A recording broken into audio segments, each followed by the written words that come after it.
Hands off to Jonathan Taylor. Huge hole. He's at the 30. He's going to go.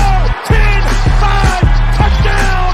Jonathan Taylor made a man miss the line of scrimmage and then runs it into Pater. A one-handed INT. Are you kidding me? Kenny Moore. What a play by Nyheim Hines.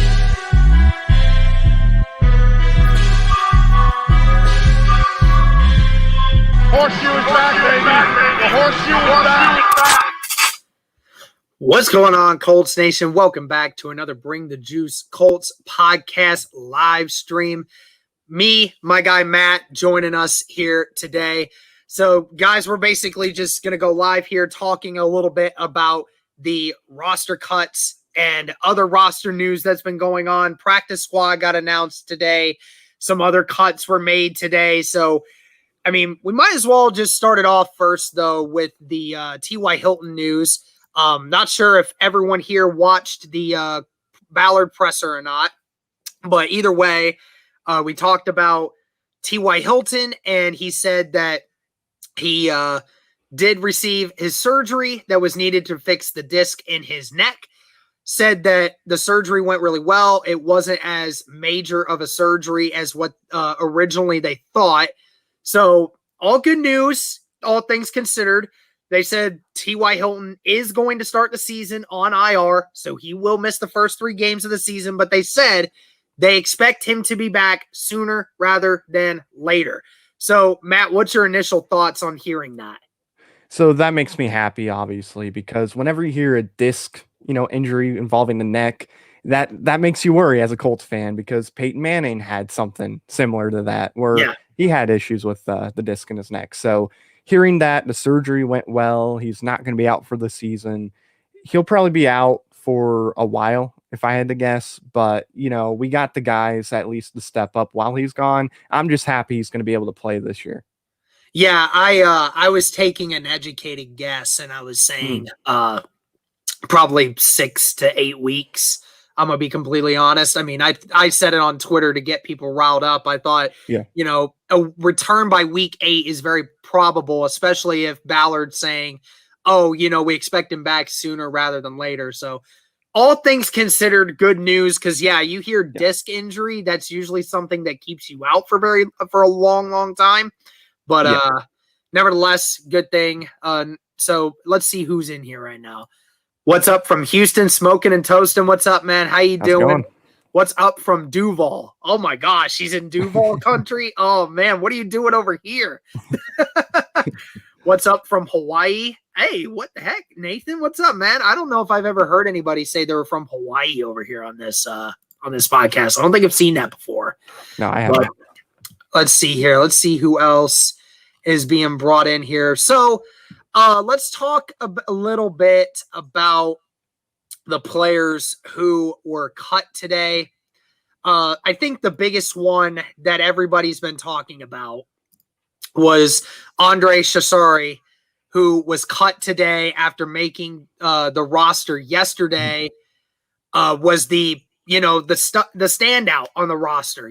This preseason, everybody's been talking about him, and I'll be honest, dude. I'm really kind of mad at the whole situation that was brought in, because I was looking at, I was talking with Lawrence about it too, and we said, he was waived because they wanted to bring in another corner and another safety.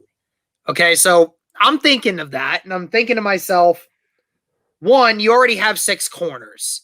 Why'd you cut Marvell Tell and Shashere if you were just going to bring in another corner? Why couldn't you have just cut Tell? And also, Andre was not a corner. He's a safety. And you only had 4 safeties on the roster. And and of course, they put both Sean Davises on the practice squad, but Shashere's not on there at all. So I'm just not understanding why this move was made. I don't understand it. I don't either. I believe Shashere should have made the team. I don't think he should have been cut at all. And even if he was, he's definitely better than both of Davis's. But like, I agree with you. I always figured he was going to get cut eventually. I actually am surprised that he made the initial 53-man roster, just because I was fine with him in week 1. I was a little more positive than everybody else, I feel, about him in week 1. But after that, he just really didn't do anything. So I thought, okay, Marvell could get cut, and then they could bring in one of the guys, or even both if they wanted to, since, they have players going on the IR. But yeah, I don't know why Chauchere was cut, especially like you said. Now we only have 3 safeties. So Yeah, I'm thinking maybe they're bringing another one in. I mean, you sign one. Thacarius Keys. I mean, I understand that, but I think it was actually Chris Wilcox that's coming in at the safety spot. But again, you only have 4 on the active roster right now.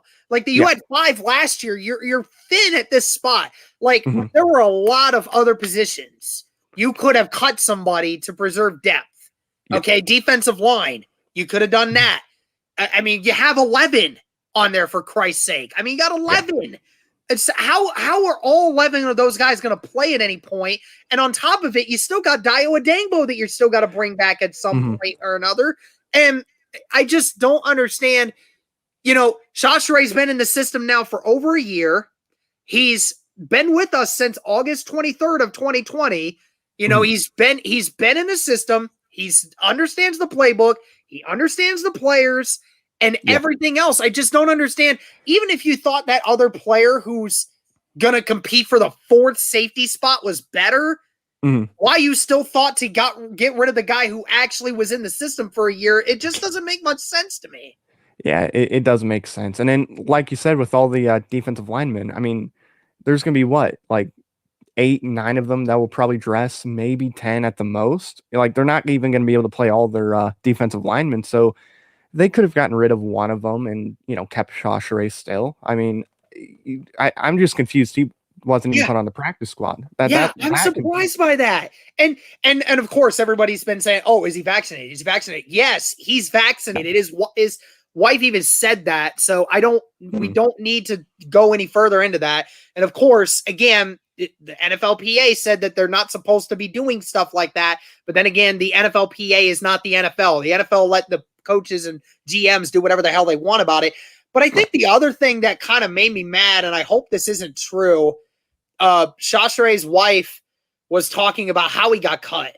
They said that he was literally on the phone with his girls saying goodbye and was about to head onto the practice field, and they stopped him and said, you got cut. That's kind of messed up, dude, a little bit. That's not something I normally see from guys like Ballard. They would have kept it. They would have probably had done it a little bit differently. I just didn't understand why, somebody and then this is the other thing that kind of makes me mad about it. Cameron Klein being put on the practice squad, but Chauchere did not. What the hell is that? I don't know. Why is Cameron Klein on the practice squad? What has he done? I'm sorry. I'm not trying to alienate a player out here, but that really just makes me mad to see a few of the guys that got put on the practice squad that didn't deserve to make it over Chauchere. I don't understand. I just don't get it. I mean, I can understand a few of the guys that made the practice squad over him.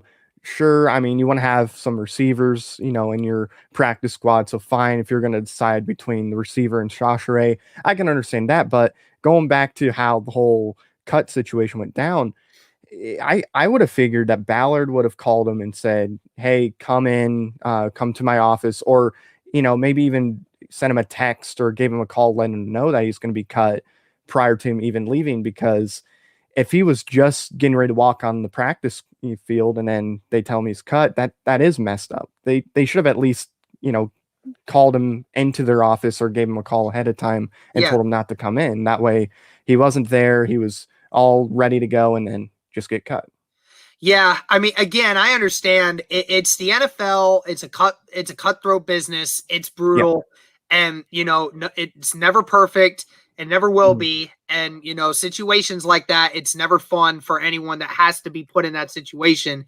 It's just, again, when it comes to just how it went down and the fact that you would tell him he's making the roster only to end up cutting him 12 hours later, just really kind of sucks. But again, I really hope he gets invited somewhere else. I think he's definitely going to make a roster somewhere. I mean, the dude really did ball out this offseason. So again, like I said, I didn't like it, but it is what it is. It's the NFL. We still have 4 safeties on the active roster, and then another 2 of them on the practice squad. So we're completely covered there.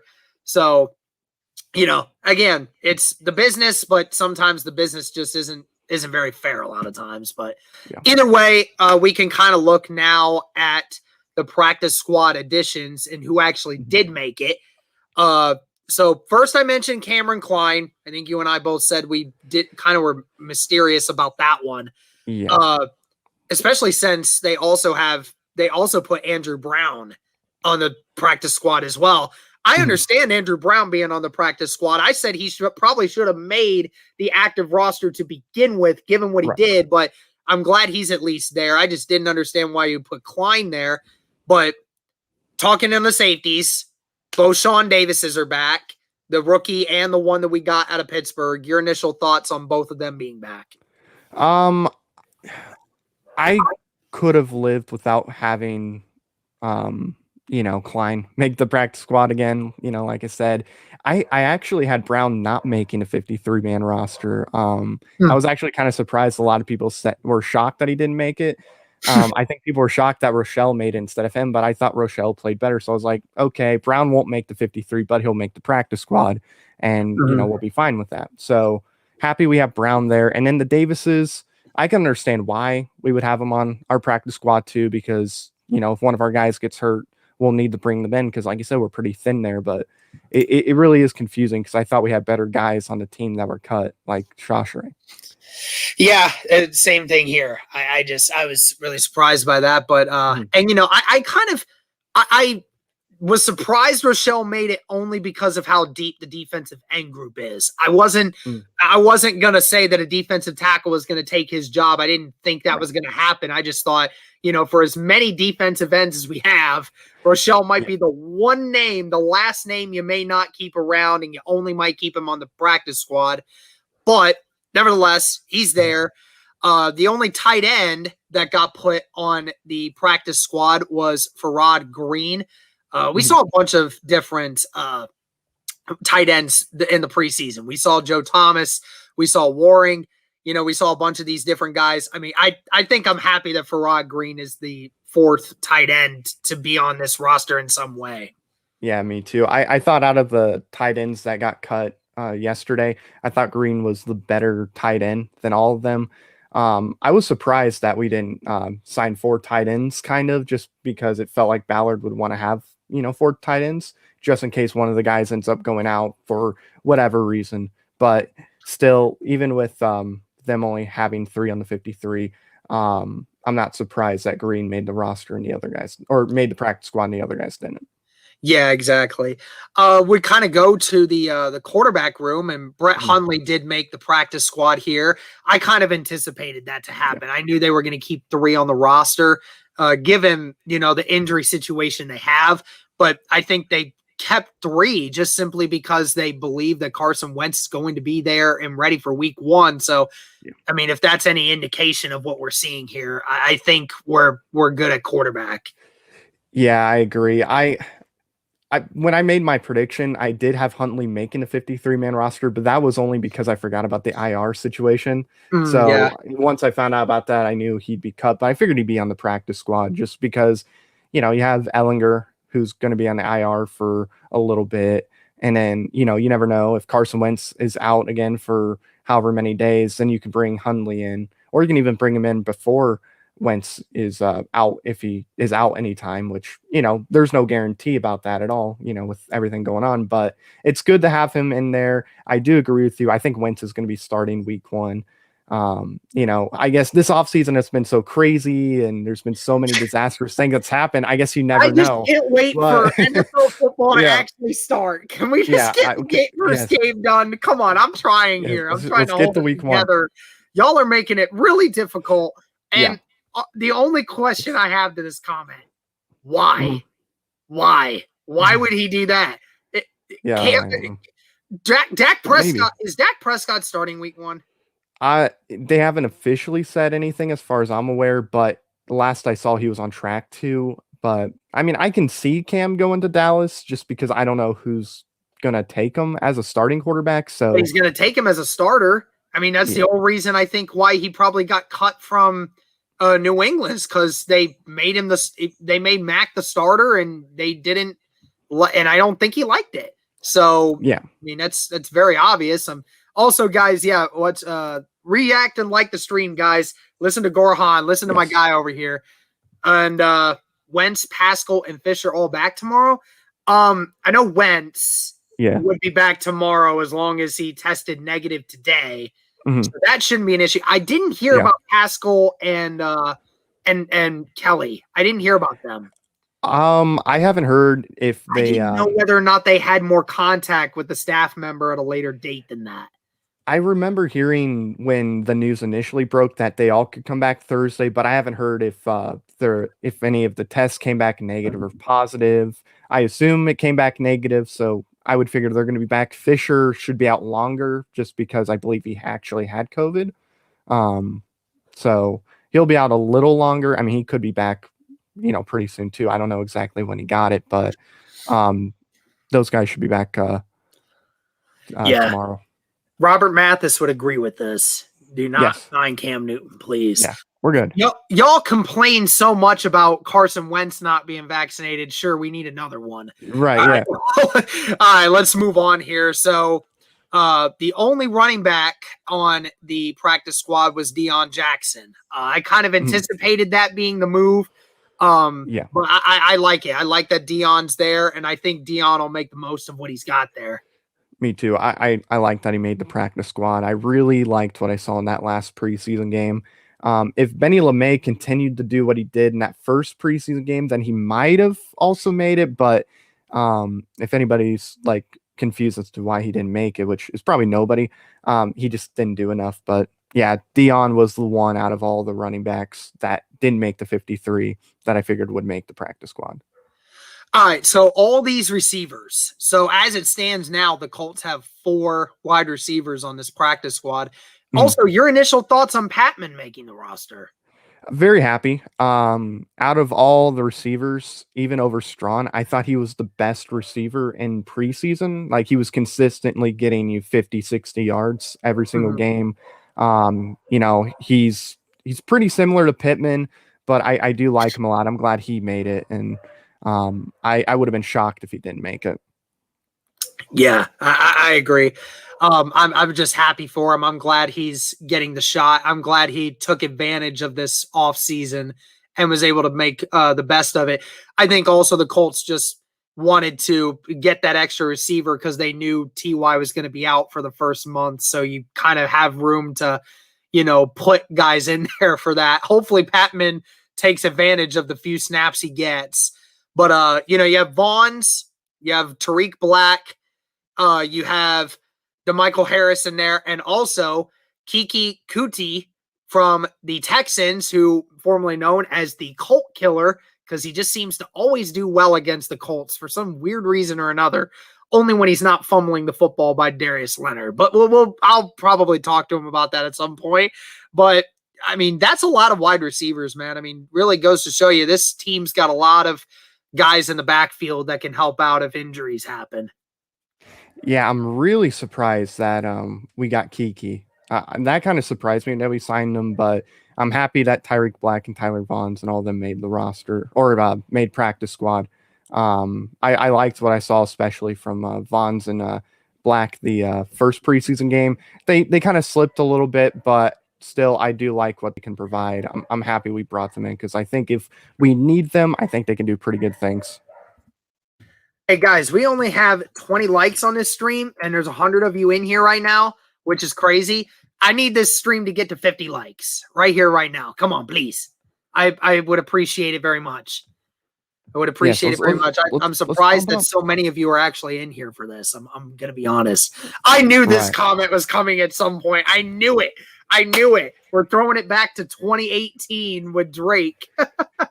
Right. Oh, my gosh. Here, I'm getting the call. I'll be right back. All right, sounds good. All right, guys. So also, when you looked at some of the other offensive linemen who are on this roster currently, or on the practice squad, I'm sorry.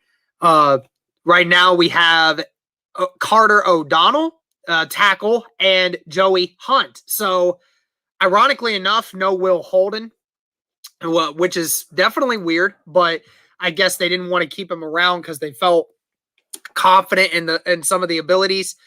Carter O'Donnell, like I said, I think that I think he's definitely worth the chance of getting a roster spot on there.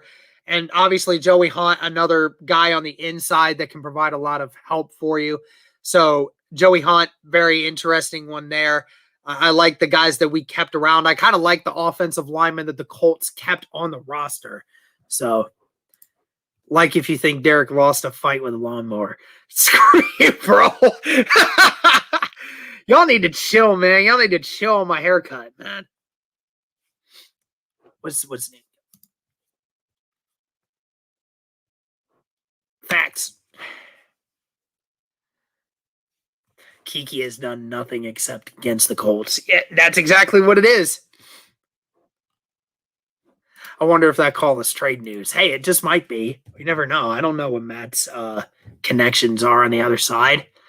But anyways, guys, let's look here on the defensive side. We already talked about Cameron Klein, and we already talked about Andrew Brown and his ability.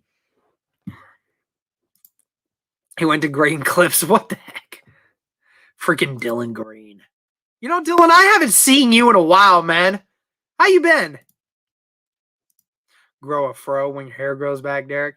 Oh, yeah. You can just see me walking around with a fro. Heck yeah. What do you guys think? Is the hat better then? Is this better? So y'all just don't need to see my bald head? Or do you think this is better? I think this is better, to be honest.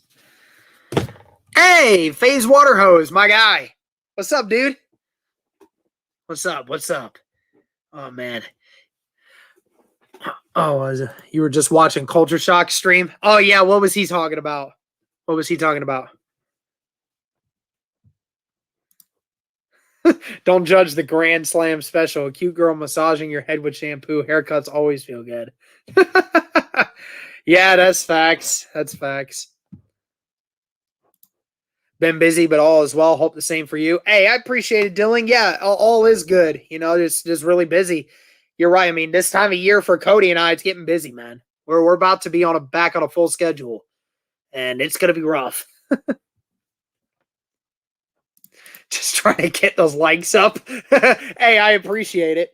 We're only at 50 or 43 likes right now, guys, and there's 95 of you in here. Same thing as you are. Oh, nice. Show me your horseshoe. I need to get like a horseshoe up here somewhere. Bald head's fine, bro. You need that Frank Reich haircut like I have. Oh my gosh. Hair is overrated. We're just kind of going on a little bit of a tangent right now, guys. See if I can get Matt back into the stream here in a minute. If he doesn't, then we'll just round out the rest of the roster, and then we'll just call it because I think he's going to have to go to work here soon. We'll lead the Colts in yards. Oh, come on. You know Jonathan Taylor's going to do that. You look like the crazy kid on Full Metal Jacket. You know, I don't think I've ever watched Full Metal Jacket. I want to watch it, but I don't think I've ever sat down and fully watched it. Derek, you going to grab one of the throwback jerseys? I just might. Fill in on bullet points of the day, please. Austin, if you look back on the if you go and listen to the stream from the very beginning, we touched on that. I don't want to have to repeat everything. So hair today, gone tomorrow. Who's your favorite Colt of all time?